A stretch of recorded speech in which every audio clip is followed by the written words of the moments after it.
Welcome to the November meeting of the Utah Valley Technology and Genealogy Group. Our opening prayer will be by Brent Nelson. Our dear Father, we are grateful to be here together with this common interest in family history. We thank Thee for all of our blessings, and especially the blessing this is in our lives.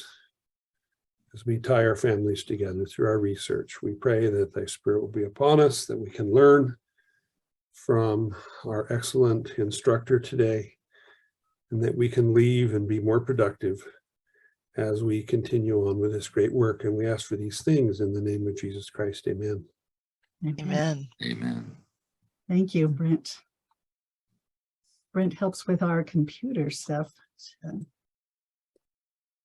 Okay, we have a couple of announcements here before we begin. First, Don Snow will begin teaching weekday classes again. He says, I'm going to start teaching weekday family history classes on Zoom again, one per month. The first one will be on Wednesday, the 30th of November at 3 p.m. Mountain Standard, and it will be on keeping an audio journal. So we invite you to attend then, or to watch a replay of that on our YouTube channel if you can't be there for the live version.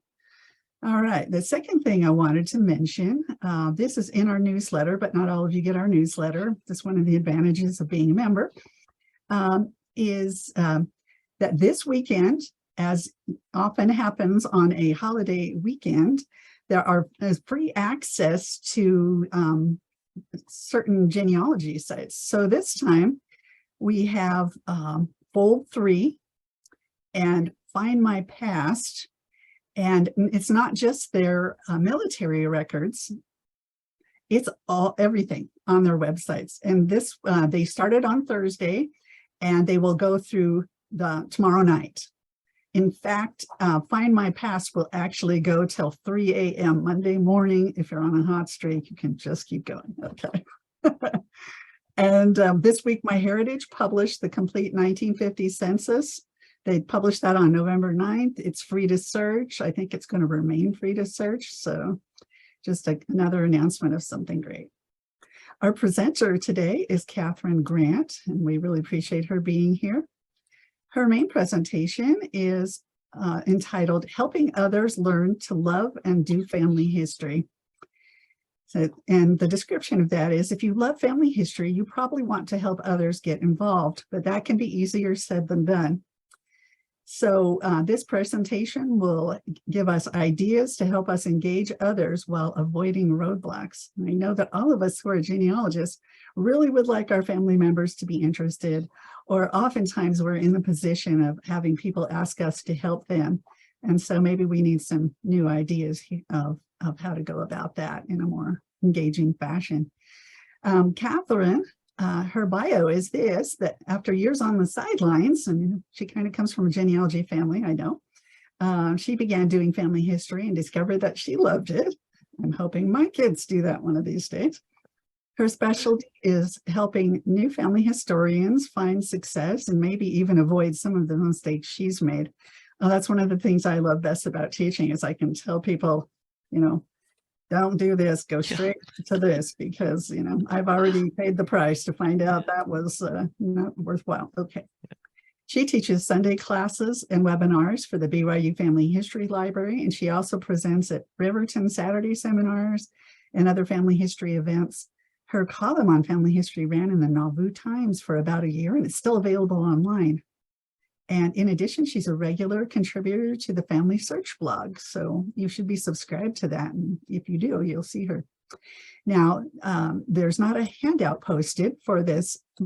Then that's because the slide decks for the two presentations she'll do for us today, plus her all the other classes that she has, are available at goldenrodgenealogy.com. And if you'll look in the chat or look where that's posted on Facebook, you'll be able to get that link. So Kathryn, thank you for being with us today, and take it away. Oh, Laurie, thank you so much. I appreciate that introduction, and let me just share my screen. And you guys should be seeing the slide deck now. So everybody, thank you so much for joining us today. I know it's a Saturday morning and probably all of us are very busy, and I just want you to know how much I appreciate you taking time. And if you're watching this later, same thing. Thank you for joining us. I love the topic that we're going to be talking about today, helping others learn to love and do family history. So I am guessing that most of you are watching this class or this recording because you already love family history. Well, we who love family history sometimes run into this challenge. And it is that we are so passionate about it that we want everybody else to feel the same way. We want them to realize what joy we find in it, how exciting it is, but we don't always get the reaction maybe that we were hoping for. For example, sometimes people that you might try to help, whether in your family or in your congregation or whatever it is, they pretty much don't want anything to do with it. In fact, they're kind of stay away from me.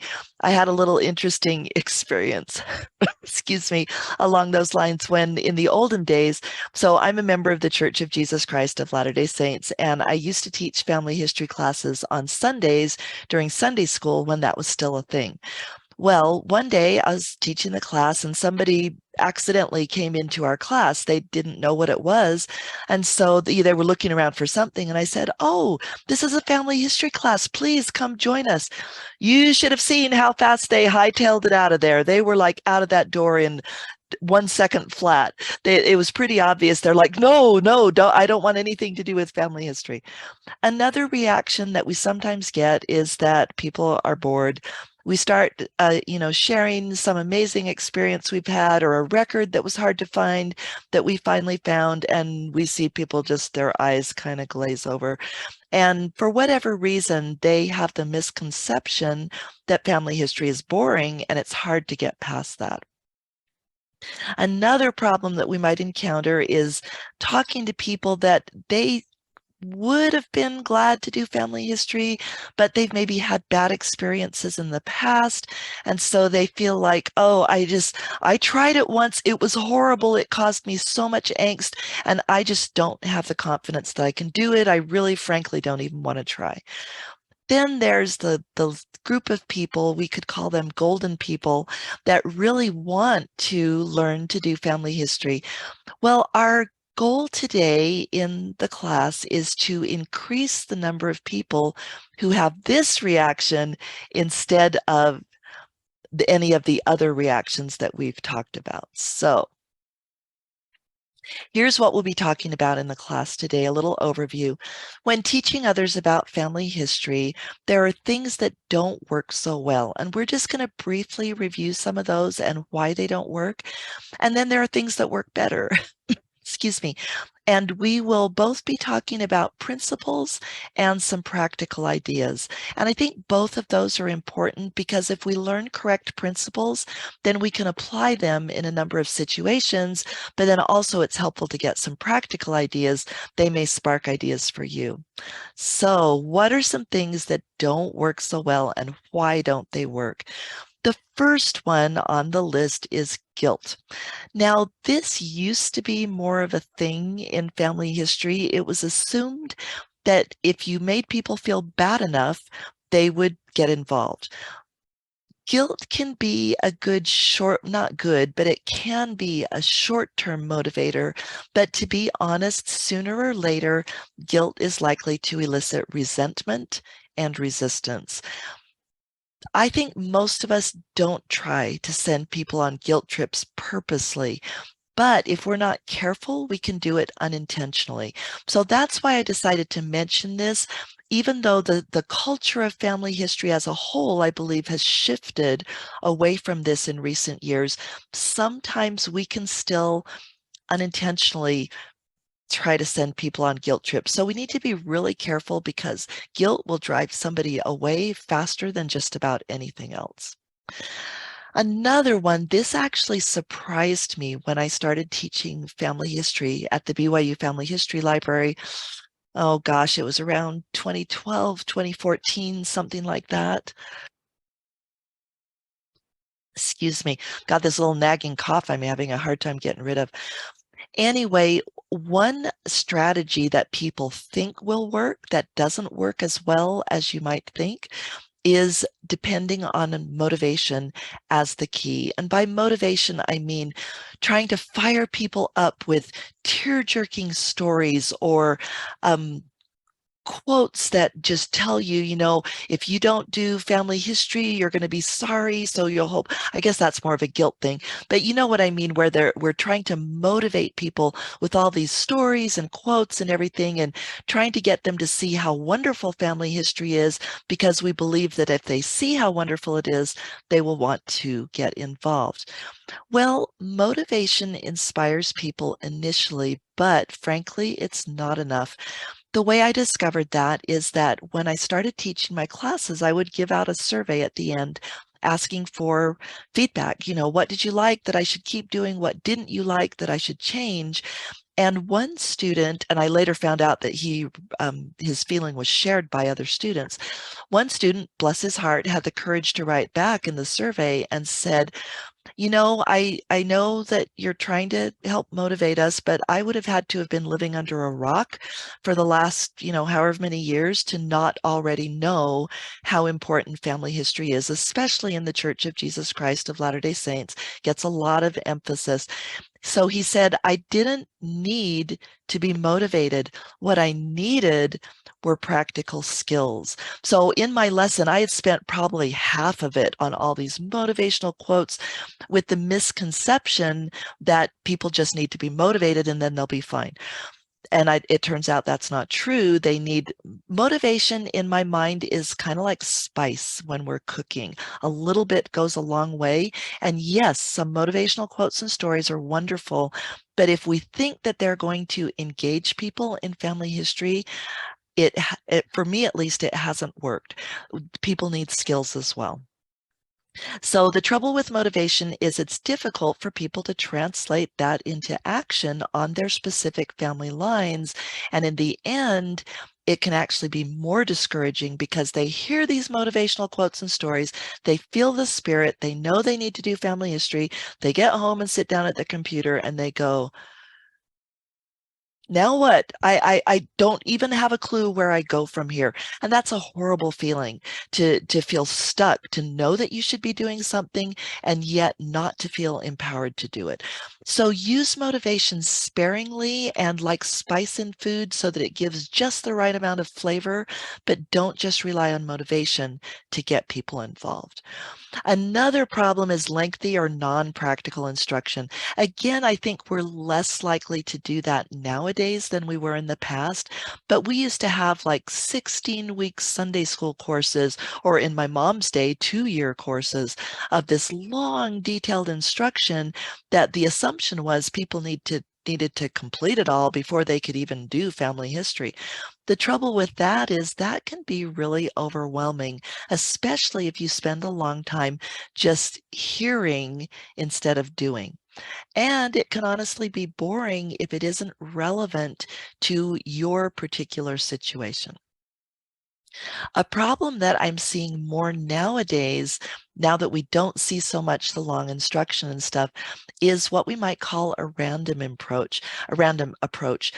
A friend of mine shared that she went into a family history center and she wanted to learn to do family history. So she was approached by one of the missionaries or one of the consultants there. I think it would have been a missionary.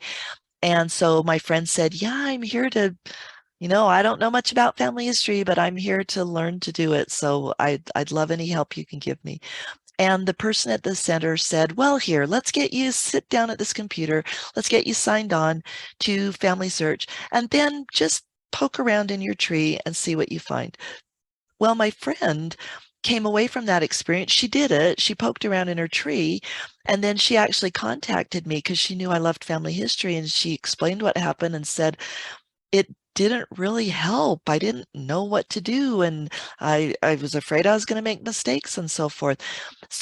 And we hear other people say that, especially with the youth. They just say, oh, put the youth on a computer and they will automatically know what to do. Well, our youth today are very tech savvy, but tech savvy isn't equivalent to understanding even the basics of family history. I'm not talking about credentials. I'm talking about just even the basics. So when we're random, when we tell people to be random, it can sometimes lead to mistakes, and sometimes those mistakes can be pretty serious, as in the case of bad merges. A cousin of mine got online and following some well-intentioned advice, got in and did this random thing.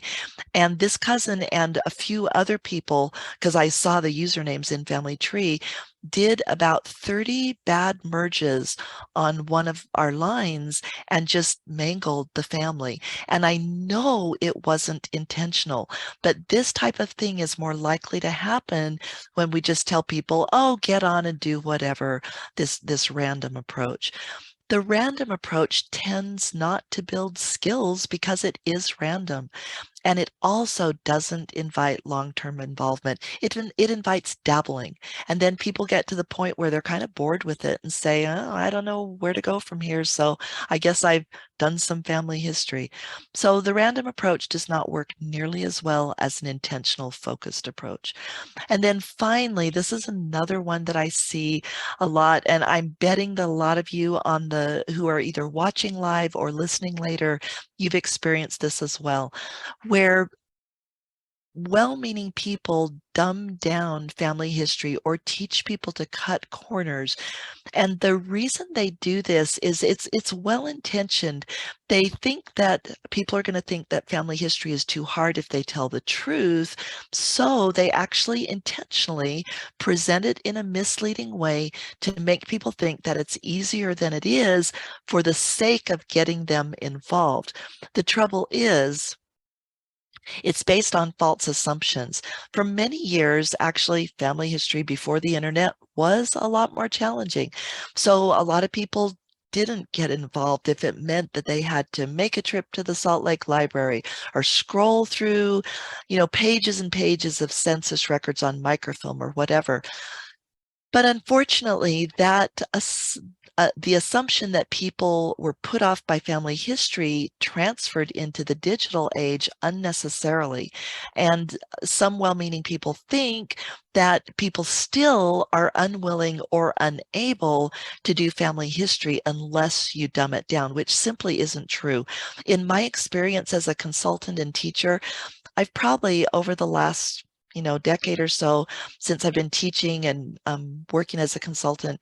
Actually, it's been longer as a consultant, but anyway, you get my point. Since I've been trying to help beginners, I've discovered that virtually all of them are willing and able to learn. They are desirous to learn if somebody can teach it in a way that makes sense instead of teaching it in a misleading way to make it look easier than it is. When we are tricked into thinking that something is easier than it is easier to make mistakes. And here's the clincher. You know how nobody likes a bait and switch? Like if you see this great offer and then you read you read the fine print and, oh, it's not such a great offer after all. Same thing with dumbing down family history or presenting it as easier than it actually is. When people find out that they've made serious mistakes or somebody else tells them, no, actually, you do need to look at a couple of other sources or whatever, then they tend to feel resentment and frustration because either they've made mistakes that they didn't want to make, or because suddenly people are saying, well, wait, it's harder than you thought. And nobody wants to hear that, right? It's a change of expectations. So in my experience, it's just better to tell the truth up front and to realize there are easy things and there are hard things in family history. It's okay to work on easy things, just don't mislead people about the hard things or the harder things and pretend that they're easier than they are. So if these things don't work, then why do we do them? It's never out of malice in my experience. We're not trying to make things hard for people or to not engage them fully. Rather, the truth is, often those things that we just listed, they are easier and they are faster. So when my friend walked into the Family History Center, it was a lot easier for that staff person to just tell her to sit down at the computer and poke around than it would have been for her to sit down with my friend and actually look at her tree and find some possible areas of success or ask more about her goals. Those things take time. And so we might cut corners just because it's easier and faster.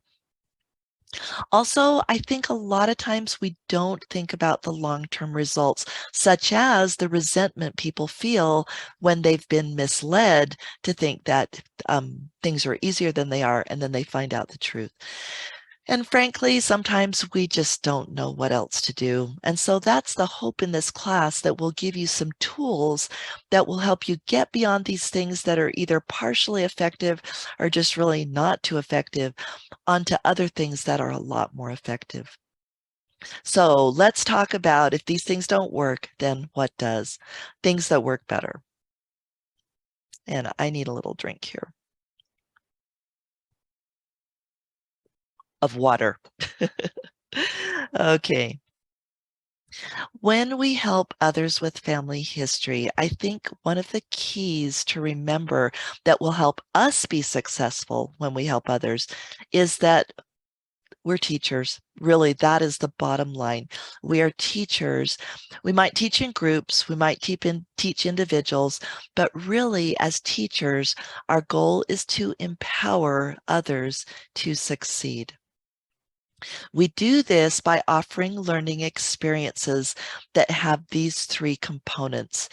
They meet the goals and needs of the person, they help them build competence, and they delight and inspire the person. So let's go through each of those three things. First of all, meeting goals and needs. To meet the goals and needs, we need to know what they are. And that might sound really obvious, but you would be surprised how often, or maybe you wouldn't be surprised, but often we will assume what we think the goals are, and they end up not being right. So don't just assume. There are kind of two ways that, excuse me, that you can learn about people's goals. One is very simply to ask them, what is important to you? What would you like to do? The other is to observe. So you can see, especially if you're involved in the family history community, you might hear people express frustrations or express needs. And so by observing, you can determine more about what people's goals and needs are. And then when you do prepare a learning experience for somebody, whether individually or in a group, let those goals and needs drive the learning experience. Now that might sound really obvious, right? But there have been times when I have started to prepare an experience, and frankly, the other person's goals have dropped off the radar, and I've maybe gotten sidetracked on something I found or whatever, and I've lost focus on the fact that I needed to address their goals and not my own agenda. So do a sanity check every once in a while when you're preparing a lesson, either again, individually or a group, but be sure that you're staying focused on the needs and the goals of the person or group that you're helping. The next one is to build competence. Competence is empowering. It is that important. And I recently discovered a quote when I was listening to a podcast by McKay Christensen. And here's the URL, www.mckaychristensen.org. McKay Christensen is a business leader and a consultant. And this particular podcast was on developing personal power. And he made this very interesting statement. One of the most basic sources of personal power is competence. In other words, having the ability to do what you want and need to do. He goes on to say, when people feel that they have the skills needed for success, they are more likely to take action that will help them achieve their goals. And that's what we want, right? When we are helping other people with family history, when we're teaching them, we want to empower them to take action in a way that they can achieve their goals. And we do that through helping them develop competence. So how can we build competence? Well, again, let me go back to goals. If we center our teaching on the person's goals, it's going to be a lot easier for them to develop competence because they're working on something that matters to them. So let's say that the person wants to learn how to add memories to Family Search. They've got a box of photos, they want to scan them, and they want to upload them. But if I've decided that they need to hear some motivational stories and then they need to learn how to read the census, are they going to be very engaged in what I'm kind of forcing on them? No, of course not, because their goal was different. So they're not going to want to build competence, or they're less likely to want to build competence in an area that doesn't matter to them.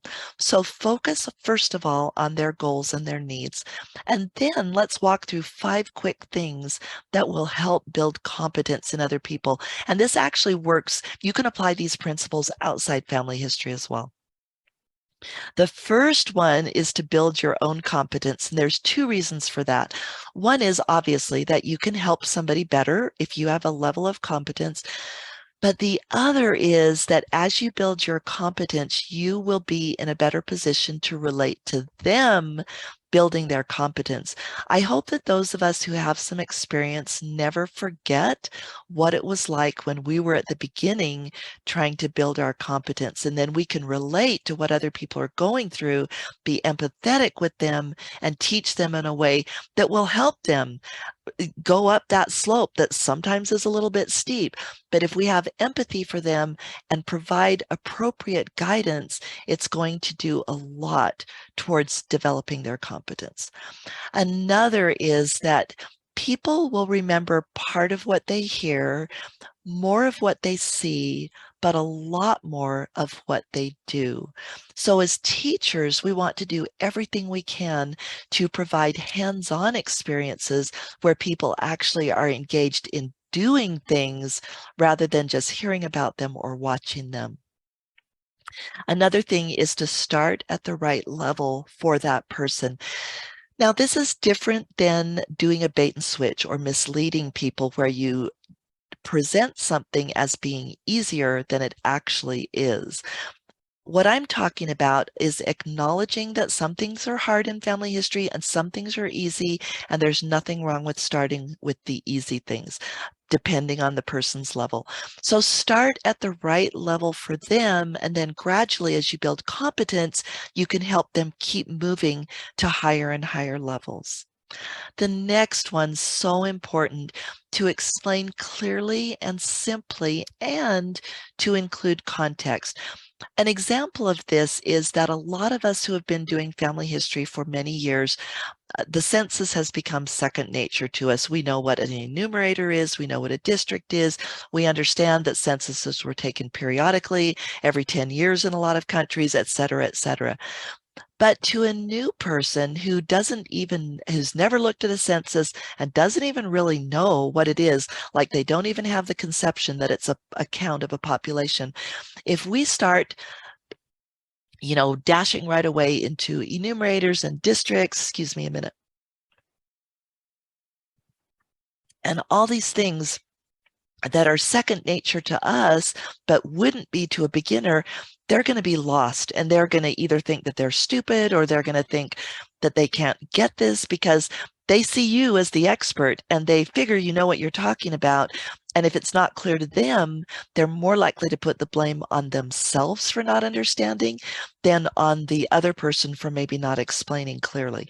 So as teachers, we want to do everything we can to put ourselves in the shoes of the person that we're helping, to see things through their beginning eyes or whatever eyes they are, and then provide an explanation that is suitable for that level and that includes the context that we as more advanced users might take for granted, but which the beginner doesn't have. So be clear, be simple, and include context. And finally, welcome questions. Questions are how we learn. Questions are how we notice gaps in our understanding and how we find solutions and information to resolve those gaps. So as teachers, sometimes we can react badly to questions, especially if we don't know the answer, because we might feel a little embarrassed or think, oh, if I admit that I don't know this, they're going to think that I'm not a good teacher. But you know what I found is just the opposite. Yeah, I'll answer when people ask questions in my class, I'll answer them if I can, but if I can't, if I don't know the answer, I've learned that it's best just to admit that and just say, hey, that's a great question.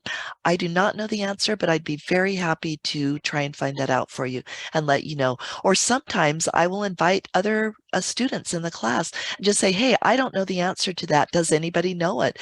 And a lot of times they will. Somebody in the class will know the answer.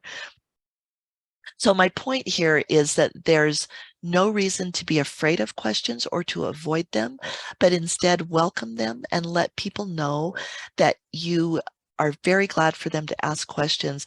As they ask questions, they're going to learn more. They're going to have a better experience all the way around. Okay, we are now to the last part of this three-part, the three principles, I guess, or aspects of teaching others to do family history. And this is to delight and inspire them. How do you do that? Sometimes people think it's not possible with boring records or what what they assume to be boring. Or, looking at a family history or, a personal history of somebody that's just a long text thing. And we think that these things are boring or undelightful or uninspiring, when the truth is we can usually find a way to present them in a way that provides delight and inspiration. So here are some thoughts. Interestingly enough, building competence is a great way to delight and inspire people. Have you ever, I'm sure you have, experienced the satisfaction of developing a skill? For example, my mom was a piano teacher and she taught us basic piano skills. And I can still remember it as a child starting to learn a song and just thinking, oh, I'm never going to get this. This is so hard. But then as I practiced and developed my skills, the day came when I could play that song and I could play it well. And that feeling of competence included a feeling of delight. It's like, I did this, I can do it, success. And that's what we want people to experience when we're teaching family history. That comes partly through building competence. Another thing is simply be enthusiastic. You can have a really exciting topic, and yet if it's presented in a boring way, people are more likely to be bored. So let your light shine through. I am guessing that everybody in the class today or listening to the recording loves family history. That's why you're bothering with this presentation. So let your enthusiasm shine through. Let people know how much you love it, and it's going to be contagious. Another thing that I found really helps people get to the point of delight is to express confidence in them, especially if they're feeling like, oh, I'm doubtful if I can do that. Let them know that they can. Let them know that you were once where they were. All of us had to start out as beginners. Let them know that you're confident that they can do it. And then when they've succeeded or done something well, be sure to express your gratitude and point out that they're doing a good job. That will help build their confidence, which will lead to delight and inspiration. Another thing is to be the guide and the friend rather than the expert. Experts can be intimidating, especially if they're like flaunting their expertise, which sometimes I think we all accidentally do that. Maybe there's a little pride thing going on. I don't know, but we are proud of our expertise and we don't stop to realize how that can put people off or how it can make them feel incompetent. And so be the guide, be the friend, help them to develop skills rather than presenting yourself as the great and wonderful qualified expert. Another important thing is to be patient and to be flexible.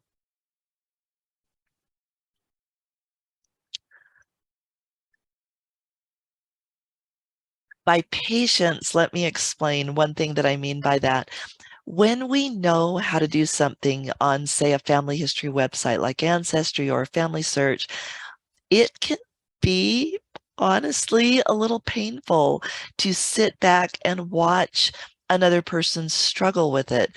But the trouble is, if we jump in too soon and grab the mouse away or insist on doing the thing for the person because we just want to get it done, it shortcuts their learning experience. One of my friends says that when she's helping beginners, she actually sits on her hands to avoid grabbing the mouse because she's so tempted when she tells the person, click on this source, and they're all, oh, where is it? And she's like, I just want to grab the mouse and click it for him. Well, is that going to help the person? No, of course not. And so she's learned to just take a breath, back up, and let the person learn at their pace. Because again, we were all there in the past. So to rush somebody or to make them feel stupid because they're not doing something fast enough is not going to delight and inspire them. And it's not going to make them want to stay involved.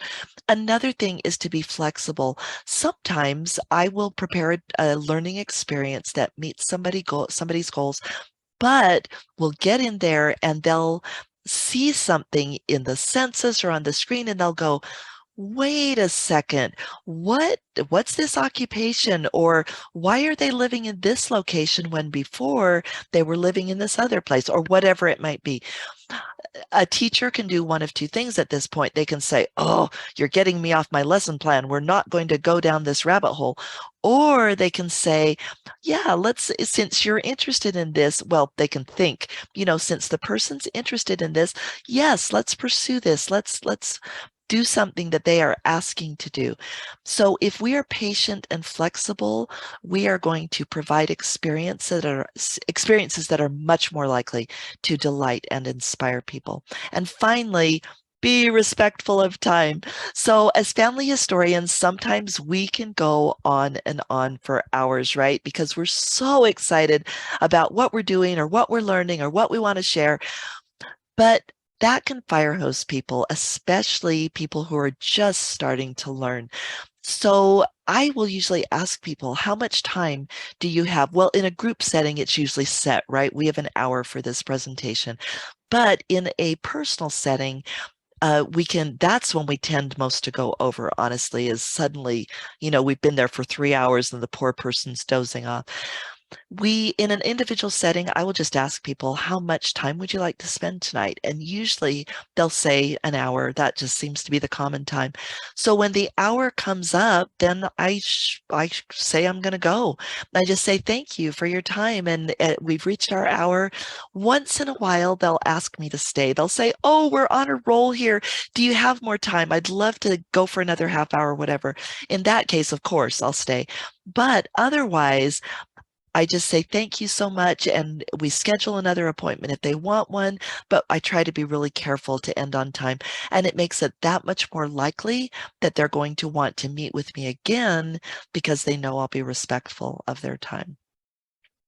So to wrap up here, what does it look like in real life to implement these aspects of helping someone learn to love and do family history? I wanted to share an actual experience I had with a sister in my ward, in my congregation. Well, actually, what had happened is the Relief Society, the women's organization, for those who may not be familiar, they had asked me to come teach a lesson on family history. And I believe just from what happened, I think that they expected me to just come in and give some motivational quotes and so forth, and maybe do a demo or something, like say to people, this is how you sign on or whatever.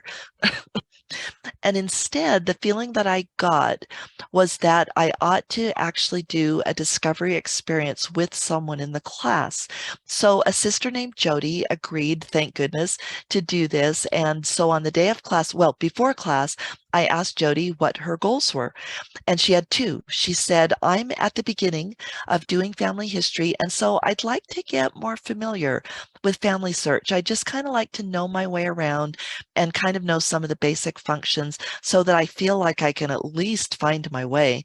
And then I'd also like to find some people to add to Family Tree because my family has been doing family history forever, she said, and my tree has got a lot of people in it. And so I don't know if I can even find somebody to add, but that's really what I'd like to do.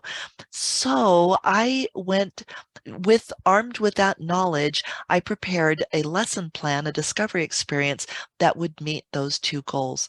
As it turned out, her mom was living and was not connected to anybody, deceased family and family tree, but they were there. And so I prepared a little step-by-step of how she could connect her mom to her deceased ancestors. And we also did just a couple of other simple, how do you view the different types of the tree charts, like fan chart and pedigree chart and whatever, just some very simple things.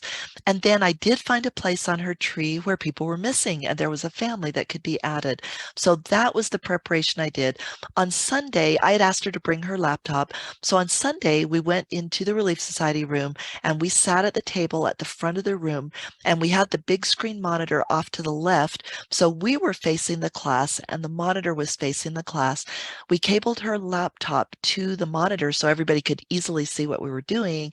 And then I sat by her side, but she was driving, and we just walked through the experience. And so I said, hey, I noticed your mom's not connected. Would you like to connect her? Of course, she said yes. We walked through that. Hey, I thought you might like to see the different versions of the tree charts. Yes. So we walked through that, et cetera, et cetera. And then we got to the point where she was able to find the people to add to Family Tree. And just to again emphasize, I did not do this for her. I didn't come into the class and say, hey, Jody, look what I found. Click, click, add, whatever. Here's your tree. It's all ready. Because that would not have been a good experience. Instead, I asked her in front of the class and said, shall we look for those people? Would you like that? And she said, oh my goodness, yes, I would love to. So I said, well, let's go to this PID. And what do you notice about this PID? And she said, this person. And she said, well, they don't have a spouse and they don't have any kids. And I said, that's right. Would you like to find them or see if we can find them? And of course she said yes. So then I explained very simply how she could go to Ancestry and look at these censuses and see if we could find that person. We found them first with their birth family, and then we traced them through the census until we found that they indeed did marry and did have children. And so we looked at birth records and different things. And for the last few minutes of class, she actually added a couple of people into Family Tree. So the class is all watching this unfold. And Jody is so excited. She's like, I didn't know if I'd be able to find somebody. This is so cool. I'm so excited. And the spirit was really there. So after class, and everybody was engaged. And after class, Jody just kept saying how much she had enjoyed the experience. It delighted and inspired her. And she said, we've got to meet again. We didn't have time to add the whole family. We ran out of time. And she said, we've got to meet together again and add the rest of those kids. And I said, yeah, let's do. And there's more people to find. And she was just so grateful and so happy. But the interesting thing was the other students were too. Even though it wasn't hands-on for them, it was better for them to watch somebody else doing a hands-on experience than for me to just lecture or for me to just demo what was going on. I think most of them could relate with Jody. And one sister came up afterwards and said, I did not know that family history could be so fun. And I was like, fun, that's interesting, because I hadn't actually set out to make it fun. I had set out to make it delightful and inspiring and engaging. But the fact that this sister loved the experience and found it fun was kind of a bonus. And I think it came about because we did these three things, and she realized how fun family history really could be. So that brings us to the end of our class today. And by way of summary, we talked about things that we should avoid if we want people to love and do family history. Avoid guilt trips, Avoid relying only on motivation, nothing else, no skill building. Avoid teaching that is too long or not relevant. Avoid being random. Instead, be focused and intentional. And avoid cutting corners or dumbing down family history. In other words, making it look easier than it actually is. Avoid misleading people as to what it really takes to do whatever they want to do. And again, that's not the same thing as starting at the right level for the person. It's okay to start on easy things. The point we're trying to make is just don't mislead them and teach them to cut corners that will cause problems in the long run. Instead of doing those things, we want to create learning experience that meet people's goals and needs, build competence, and that delight and inspire. So thank you for coming today, you guys. And Laurie, do we have any questions either in the chat or on Facebook that we might need to address? I've got some comments from Facebook. Oh, Kathryn. Gerhard, sorry, I assumed it would be Laurie. Oh, See, no, that's what you get when you assume. I was looking too. There's no questions on chat, but if there's some on Facebook, Gerhard will do those because I can't see them. So. Awesome. Thank you, you guys. Carol may also join us. She's watching Facebook too. We're waiting for some questions, but we also asked them online where they were watching from. Oh, I love and that. We've got people from all along the East Coast, New Hampshire, Maryland, Alabama in the South, West Coast, Washington, California, even England. Yes, that's awesome. Are watching that were brave enough to let us know. Thank you. That's fantastic. We had some comments early on in the presentation. One mentioned how much they loved history and how family history was just an extension of that love. She loved all kinds of history. Anyway. That is beautiful.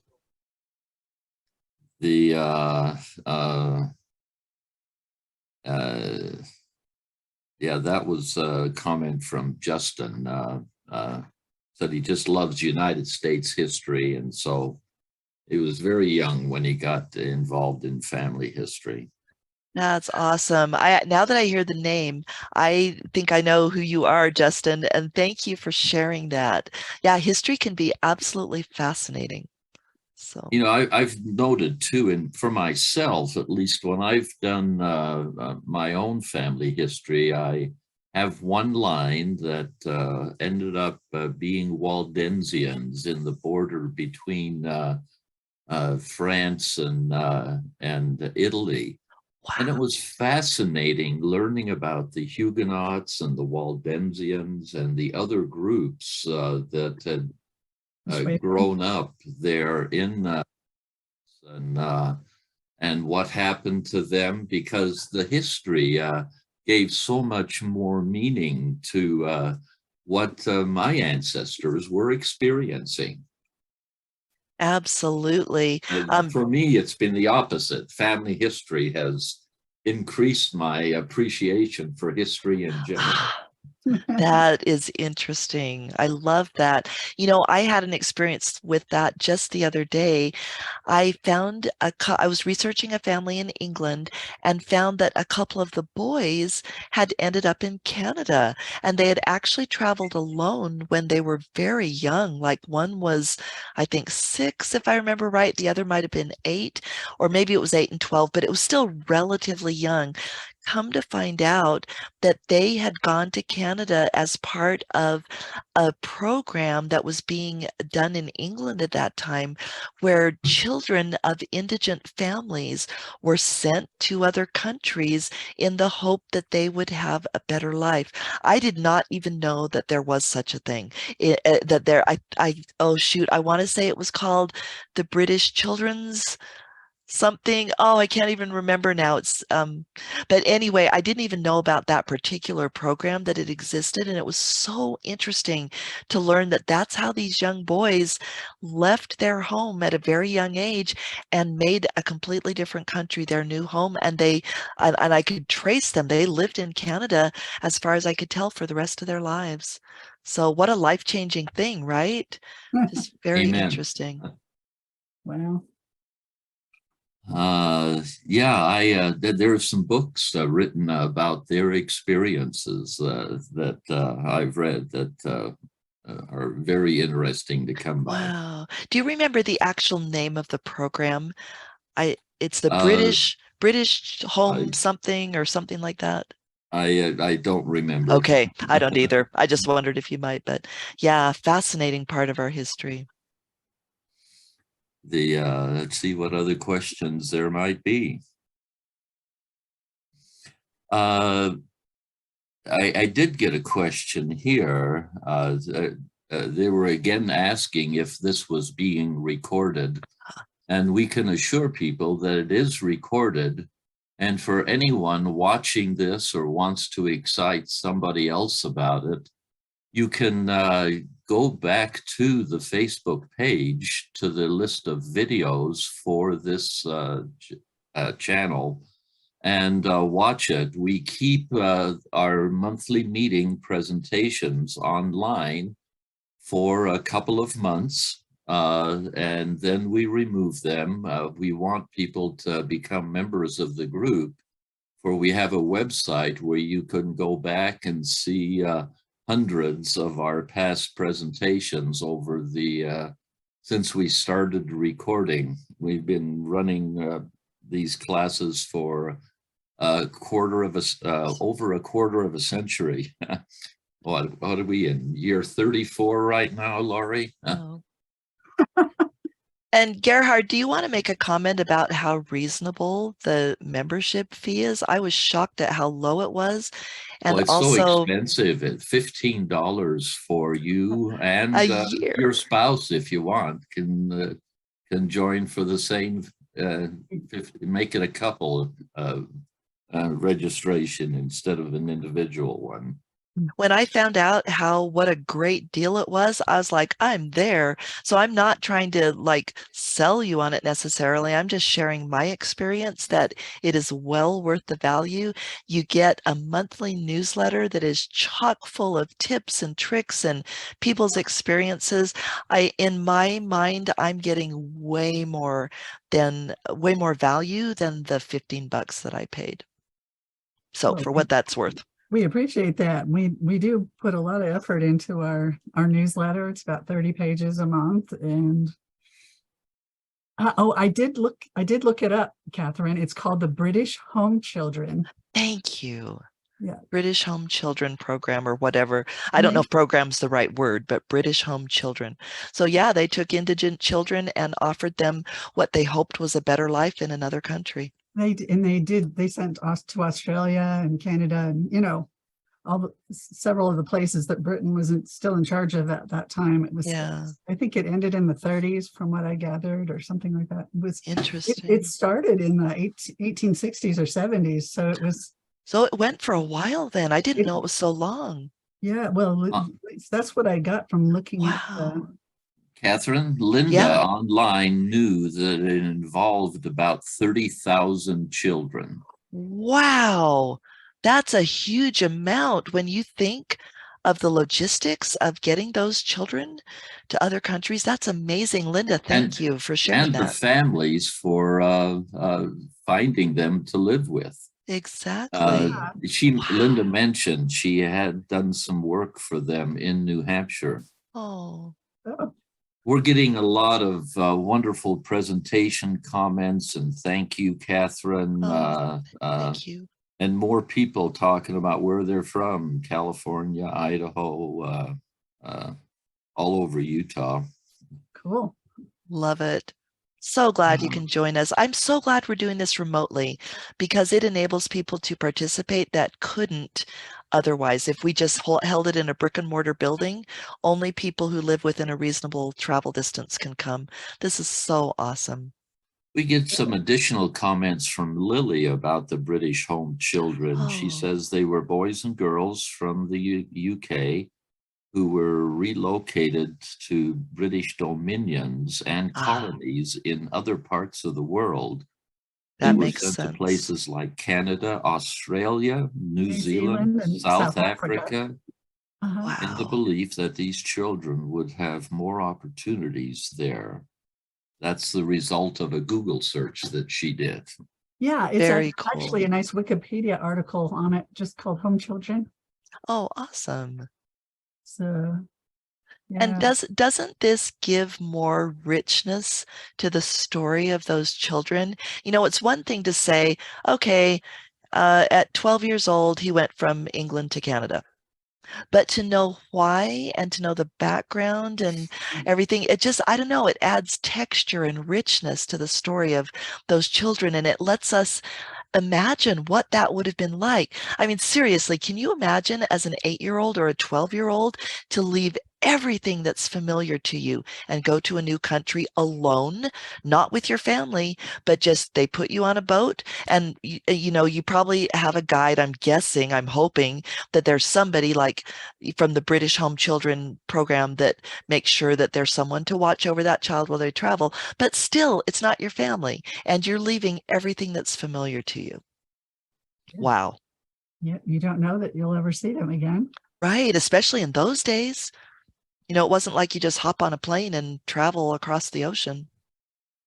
I remember reading a book about the experience of a couple of brothers, and one brother got into a wonderful family that embraced him, but the other one, it was destitute slavery, Oh, and he finally ended up running away because and that, and so it's a roll of the dice, but when you consider the background that they were taking them off the streets of London or these large cities, and they really didn't have a healthy atmosphere that was there. So, anyway, the book was saying, the opportunities that came to them as a result of leaving were better than that they had back where they came from. And I've also orphan train sort of thing. yeah. The orphan train thing. Yeah. Well, thank you, Kathryn. Let me tell you, having done this for a long time, there were so many things that resonated with me, and